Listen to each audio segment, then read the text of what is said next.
Olá, está no ar mais um Direito Sem Fronteiras. Hoje falamos da crise entre a Venezuela e a Guiana por causa do território de Essequibo. Esta é uma questão antiga que começou quando os dois países ainda eram colônias de Espanha e Inglaterra no princípio do século XIX. Portanto, como eu disse, a disputa é antiga, tem quase 200 anos, mas atravessou o tempo e chegou aos dias de hoje na forma de crise diplomática, com tinturas militares e o claro envolvimento de potências e empresas interessadas no petróleo da região. Esta é Essequibo, uma região de florestas equatoriais ladeada por dois rios, o Orinoco e o Essequibo. Ao norte fica o Mar do Caribe e ao sul, o Brasil. A disputa pelo território teve o primeiro round em 1889. Uma comissão arbitral formada por um russo, 2 britânicos e 2 estadunidenses decidiu que a área deveria pertencer à Guiana. Os venezuelanos acusaram ingleses e estadunidenses de conluio, contestaram a decisão e, em 1966, conseguiram a instalação de uma nova comissão por meio do chamado Acordo de Genebra. O problema é que o trabalho da comissão não chegou ao final e Venezuela e Guiana concordaram em não ocupar a área até que uma decisão fosse tomada.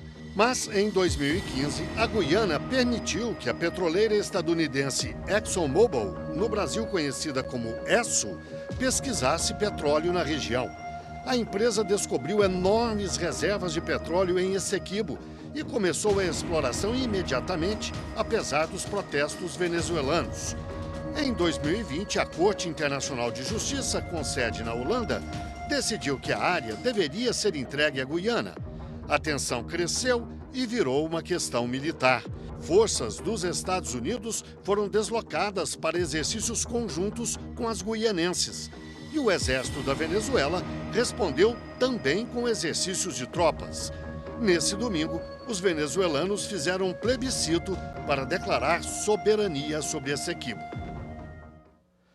Para falar deste assunto, eu converso com Vinícius Teixeira, doutor em Geopolítica, professor e pesquisador na UNEMAT, a Universidade do Estado de Mato Grosso. Converso também com Lucas Carlos Lima, doutor em Direito Internacional e professor na Faculdade de Direito da UFMG, a Universidade Federal de Minas Gerais. Muito obrigado a vocês dois pela participação aqui no Direito Sem Fronteiras. Eu começo com uma pergunta para o professor Vinícius. Professor, na reportagem eu citei a petroleira estadunidense, a ExxonMobil. Lembrei que há grandes reservas de petróleo na região, mas ela não é a única interessada, nem os Estados Unidos são o único país interessado. A China também explora petróleo na Guiana.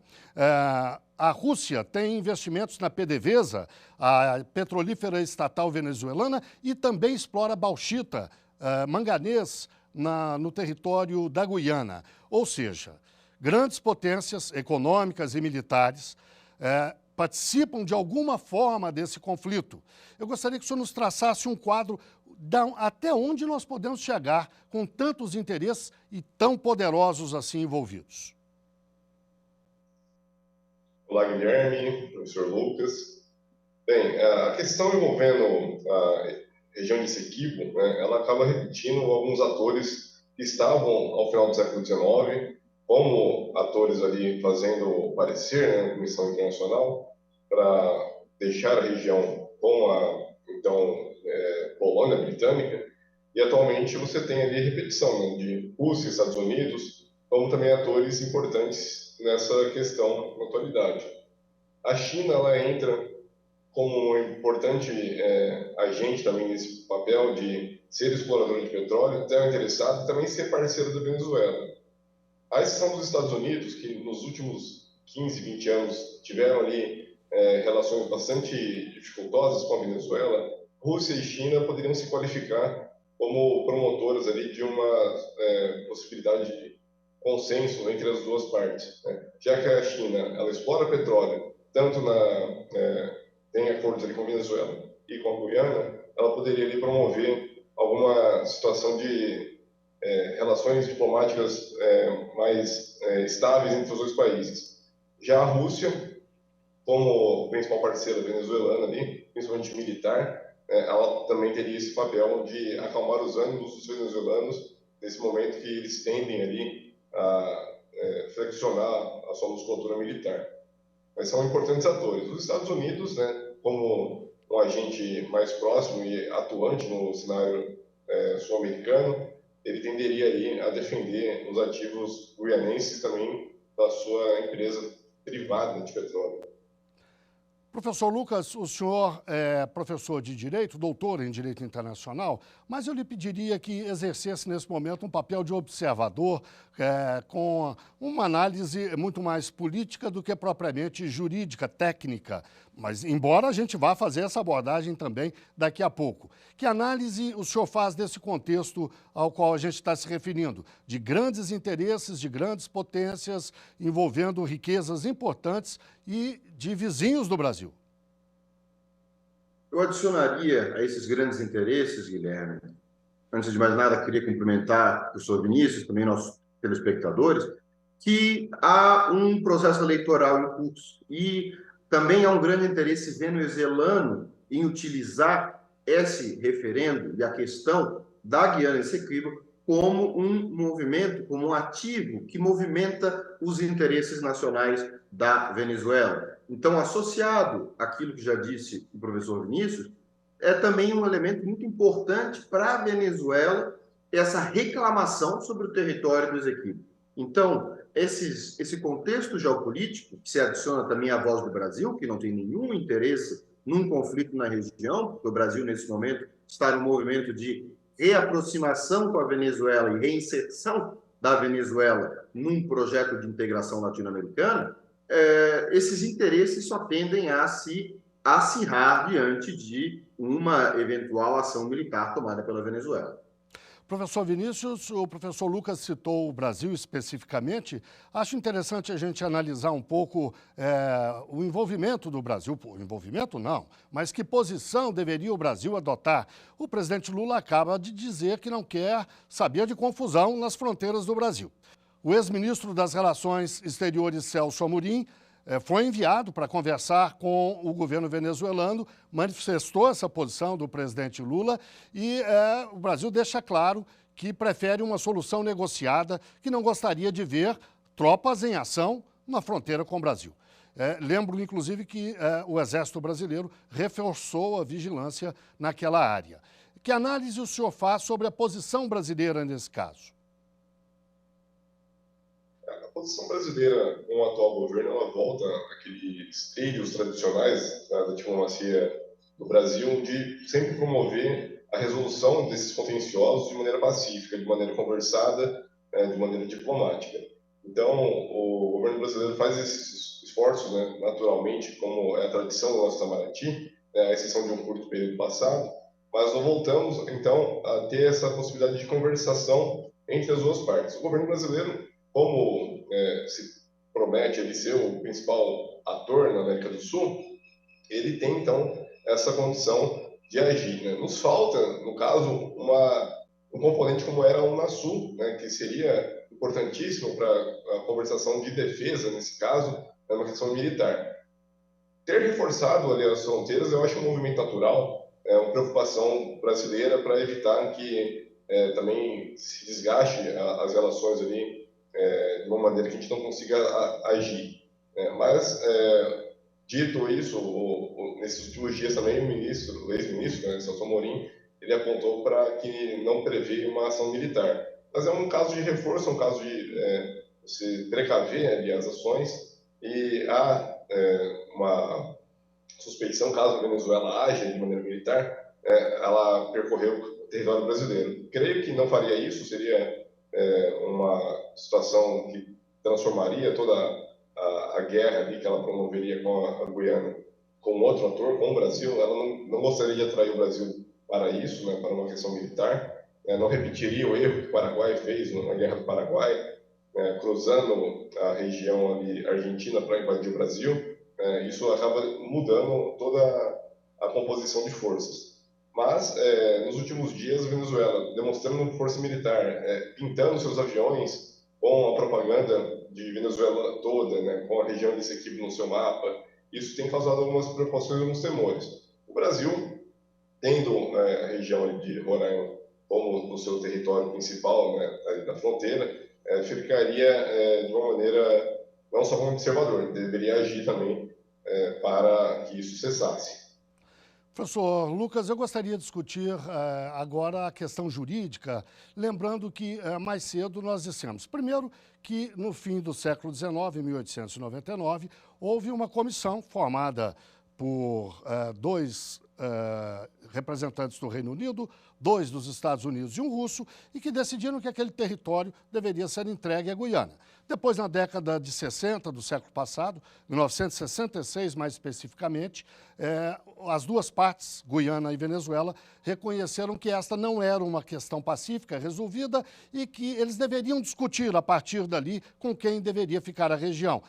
Isso acabou dando com os burros na água, não foi para frente a comissão, e recentemente descobriu-se petróleo e logo em seguida a Corte Internacional de Justiça decidiu que a região deveria ser entregue à Guiana. Eu gostaria que o senhor falasse agora do ponto de vista jurídico.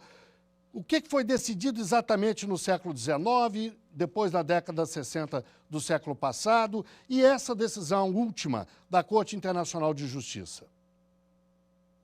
Esse é um movimento interessante porque tudo aquilo que envolve a parte política também tem seus reflexos no direito. A disputa pelo território, à época, era uma disputa sobre quem teria um Estado maior, resolveu-se por meios pacíficos, por pressão dos Estados Unidos, compor-se esse tribunal arbitral que dá decisões obrigatórias, lembrando que o Brasil também teve a sua arbitragem com a Guiana, à época decidida pelo rei Vitório Emanuel, perdeu parte do território, por assim dizer, nessa arbitragem, e, por fim, esse território ficou para a Guiana. Em 1966, a Venezuela, a partir de 62, a Venezuela já começa a protestar na ONU, começa escrevendo cartas ao secretário-geral. Em 66, assinam esse acordo triplo, do qual o Reino Unido também faz parte, como a por conta da independência da Guiana de 62, então são tratados com 3 estados para resolver essa controvérsia, e disseram que se não resolvesse essa controvérsia, o secretário-geral ia decidir. Em 2017, já depois da descoberta de petróleo, o secretário-geral diz que vai para a Corte Internacional de Justiça,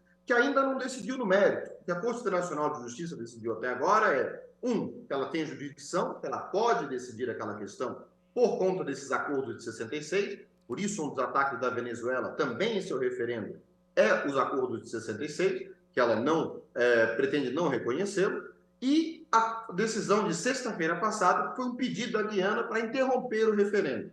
E a Corte Internacional de Justiça disse é melhor não me pronunciar sobre a possibilidade de um Estado ou não fazer um referendo, mas as partes não devem agravar a disputa. A Corte Internacional de Justiça ainda vai decidir de quem, se o laudo arbitral de 1899 é válido ou não. E é exatamente por isso que a gente pode ver também ações por parte da Venezuela, porque ela está num processo jurídico que quer influenciar esse processo jurídico e inserir o elemento da autodeterminação dos povos. Como se dissesse, o meu povo quer também a parte daquele território que nós estamos disputando. Então, a decisão da Corte definitiva ainda está por vir. As decisões até agora foram todas no sentido de jurisdição. A Venezuela não aparece nesse primeiro momento, depois ela vai à Corte apresentar suas defesas e a Corte não dá razão às defesas da Venezuela, e aí a Guiana pede o interrompimento do referendo, que a Corte Internacional de Justiça não dá por completo. É essa a situação até o momento. Então, o mérito da questão, se o laudo arbitral de 1899 sofreu conluio ou não, ainda está para ser manifestado. Então, no referendo, a Venezuela até formula o seu atacar a jurisdição da Corte Internacional, como se dissesse, o meu povo também não vai decidir o que quer que essa Corte decida. Professor Vinícius, o senhor concorda? A atitude da Venezuela hoje é muito mais uma forma de dizer, pera lá, eu estou aqui e não aceito qualquer veredito, do que propriamente uma intenção militar de levar a coisa mais à frente, de uma forma mais dura. Mas eu vou pedir que o senhor nos responda daqui a pouquinho, logo depois do intervalo. O Direito Sem Fronteiras faz, portanto, uma breve pausa e volta já já.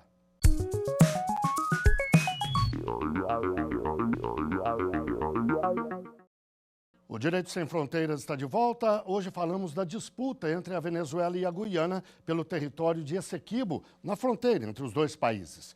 Os nossos entrevistados são Vinícius Teixeira, doutor em Geopolítica, professor e pesquisador na UNEMAT, a Universidade do Estado de Mato Grosso, e também Lucas Carlos Lima, doutor em Direito Internacional e professor na Faculdade de Direito da UFMG, a Universidade Federal de Minas Gerais. Professor Vinícius, no bloco anterior eu deixei uma questão no ar para o senhor abordar agora. Eu lhe perguntei se a intenção da Venezuela, ao fazer o referendo, ao dar diversos avisos à Guiana, ao fazer exercícios militares, seria muito mais uma tentativa de marcar posição, de influenciar possíveis decisões da Corte Internacional de Justiça, do que propriamente a de avançar o sinal e tentar tomar o território na força. Seria isso? Qual é a avaliação que o senhor faz? Muito bem. Os sinais que a Venezuela acaba mandando para a Guiana, para a Corte Internacional de Justiça, do ponto de vista de influenciar, penso que seriam mais fracos. Eles não conseguiriam realmente influenciar a decisão. Mas a postura venezuelana tem um papel de influenciar os seus habitantes, os seus cidadãos. Você tem, para o ano que vem, eleições programadas, e a possibilidade de que a oposição faça parte dessa eleição de uma maneira mais justa e verificada por outros países. Estados Unidos, Brasil, são agentes importantes nesse processo. Então, com a Venezuela tendo eleições e o governo Maduro sofrendo pressões internas, acaba usando o inimigo externo, acaba utilizando ali a questão de Essequibo como uma forma de unificação ali dos vontades populares e também esconder das crises internas ali. São questões que outros governos da América do Sul já fizeram em outros momentos, né? A Argentina, na Guerra das Malvinas, se utilizou desse artimanha também. O Peru, em 95, junto com o Equador. Então, você tem momentos de crise, a questão territorial ela acaba aflorando e acaba sendo utilizada como uma amálgama da população. Você vê que até algumas questões apoiadas ali pela oposição, né, foram votadas no referendo de ontem. Então, você tem, no referendo de domingo, você tem questões que vão inflamar a população e em busca de apoio popular ali, então, ao governo. Você usa o artifício da questão territorial, questão histórica, da valorização do passado venezuelano ali, que, segundo a Venezuela, foi roubado do seu território, você então consegue levar a população a uma unidade de pensamento. Mas a ação militar, realmente, isso seria algo bastante complicado, bastante duro no momento atual. Você teria ali reações internacionais múltiplas, até inclusive de parceiros venezuelanos, que levariam então a essa crise a se ampliar, a crise interna na Venezuela. Penso que a Venezuela não buscará esse caminho, mas ela busca inflamar, assim, os seus interesses internos, o interesse da população, visando, logicamente, as próximas eleições. Professor Lucas, considerando os aspectos jurídicos, os aspectos históricos de toda essa questão, quem o senhor diria que tem razão? Para onde a Corte Internacional de Justiça deveria caminhar na sua avaliação? É muito difícil prever um julgamento da Corte, mas nós não temos casos no passado de anulação de laudos arbitrais.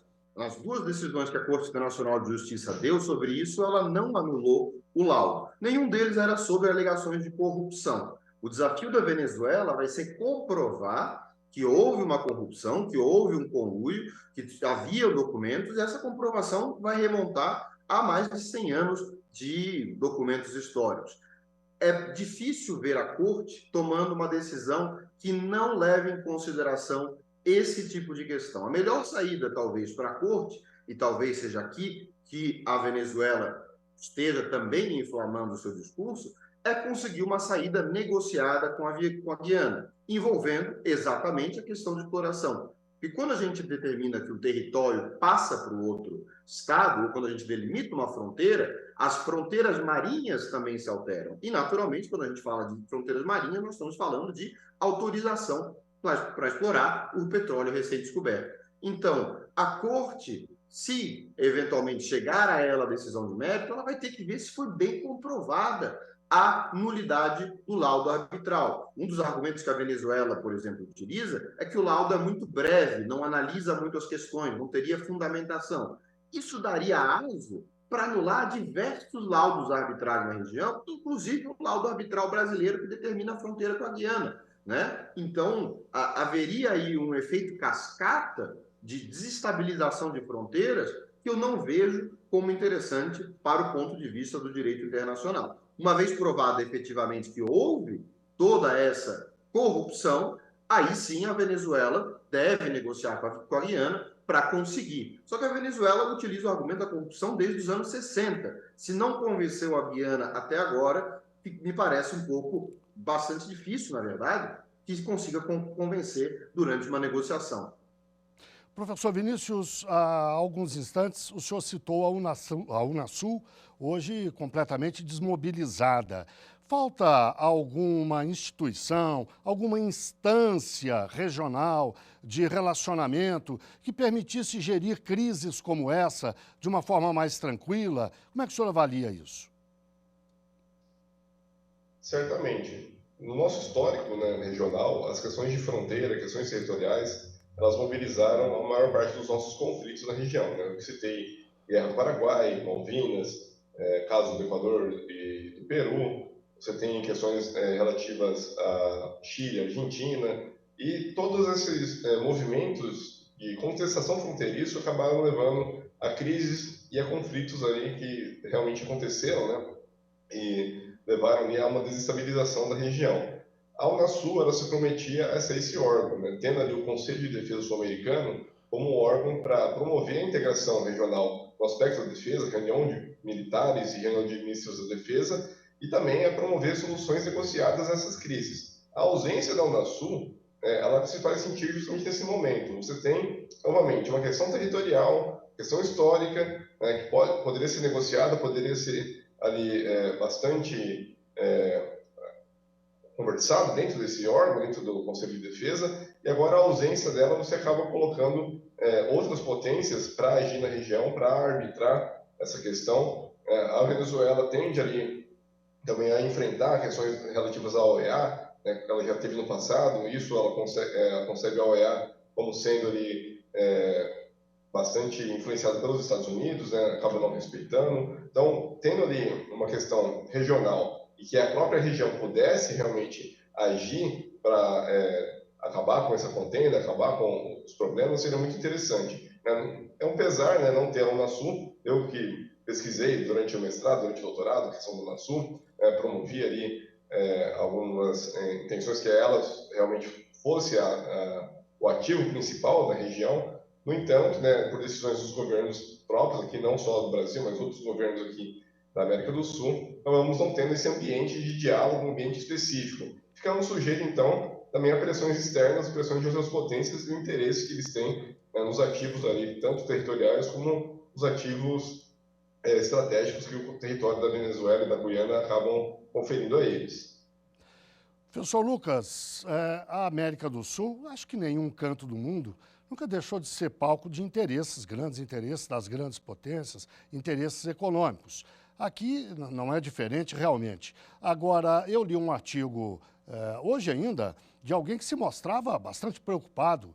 Eu senti até um certo alarmismo. Diria, olha, definitivamente as grandes questões internacionais, dos interesses mais poderosos, chegaram à nossa região. Porque estão aí interesses dos Estados Unidos, da Rússia, da China, e bem aí com os nossos vizinhos. Nós devíamos abrir o olho e tomar medidas de precaução, e abrir o olho mesmo, porque aqui a guerra pela Amazônia, pela água, pelos recursos minerais, pela madeira, por todas aquelas riquezas, definitivamente começou de uma forma mais desabrida, vamos dizer assim. O senhor acha isso de fato alarmismo? Que análise o senhor faz? Me parece uma análise um pouco, como você diz, alarmista, um pouco, eu diria, até pouco cautelosa. A região sempre sofreu tensões de diferentes interesses e nós temos um novo ator, claramente a China, dentro de uma receita que nós já conhecíamos, que era a disputa por influência dos Estados Unidos e Rússia, que certamente é um ator diferenciado, que age por outras maneiras, tem interesses diferenciados em termos geopolíticos. eu não diria que começou-se um período de disputa. Eu acho que nós vivemos esse período de disputa que se reflete também nessa região, mas enquanto existir um sistema multilateral que possa efetivamente condenar em caso de violações, que possa reagir como foi a reação no caso da Ucrânia. Nós vamos, ou o próprio órgão da OEA, que querendo ou não, é a organização da região, independente de reconhecimento pela Venezuela ou não. Eu acho que os países da região estão em diálogo, estão em concerto, e um fator a ser levado em consideração é o fato de que os países só conseguem caminhar quando estão sob o mesmo vento político. Quando há muitas divergências políticas dentro dos países da região, para sintetizar ou simplizar, fica deixar muito simples, entre direita e esquerda, nós temos dificuldade em avançar num processo de integração. A falha da Unasul também pode ser atribuída a isso, mas o diálogo em questões importantes dentro da região continua existindo e continua. Os países, nesse momento, certamente estão, através de suas diplomacias, conversando sobre o que vai acontecer com a Venezuela. Hoje mesmo, houve uma notícia de que nada na fronteira, o Ministério da Defesa, nada na fronteira indica que uma invasão está para acontecer nesse momento. Então, o alarmismo, aquilo que é noticiado nos jornais, nem sempre é a posição dos Estados na região ou o interesse dos Estados na região. O Brasil e a região toda, por mais que tenha casos, como disse o professor Vinícius, ele é marcado por uma tradição de solução pacífica, apesar de todos os casos excepcionais dentro dessa tradição pacífica. O Brasil, por exemplo, exceto a Guerra do Paraguai, nunca mais se envolveu em grandes conflitos territoriais, sempre o desenvolveu pacificamente, também com a arbitragem. Professor Vinícius, em menos de um minuto, em 50 segundos, um desafio. O Brasil deve se oferecer como mediador ou deve ser um mero observador? 50 segundos. Certamente o Brasil, com a sua posição na América do Sul, com o seu histórico, ele deve sim se oferecer como mediador. Ele se ofereceu recentemente para tratar de questões eleitorais na Venezuela. A Venezuela tende a confiar no Brasil. Governos que são próximos, que têm linhas políticas próximas, creio que o Brasil poderia sim ser um país ativo nessa questão e poderia solucionar a contenda de maneira pacífica, agindo na sua tradição, agindo no que diz respeito ali à sua história diplomática na América do Sul. Bem, chegamos ao fim da nossa entrevista, do nosso programa de hoje. Eu agradeço muito a participação de Vinícius Teixeira, doutor em Geopolítica, professor e pesquisador na UNEMAT, a Universidade do Estado de Mato Grosso, e de Lucas Carlos Lima, professor, doutor em Direito Internacional, professor na Faculdade de Direito da UFMG, a Universidade Federal de Minas Gerais. E muito obrigado, claro, a você também, que nos acompanhou até agora. Não deixe de seguir a nossa programação no site da TV Justiça. Nós estamos lá no YouTube, no Instagram, no Twitter, no Spotify. É só digitar @Rádio TV Justiça que você encontra o nosso conteúdo. Até o próximo programa.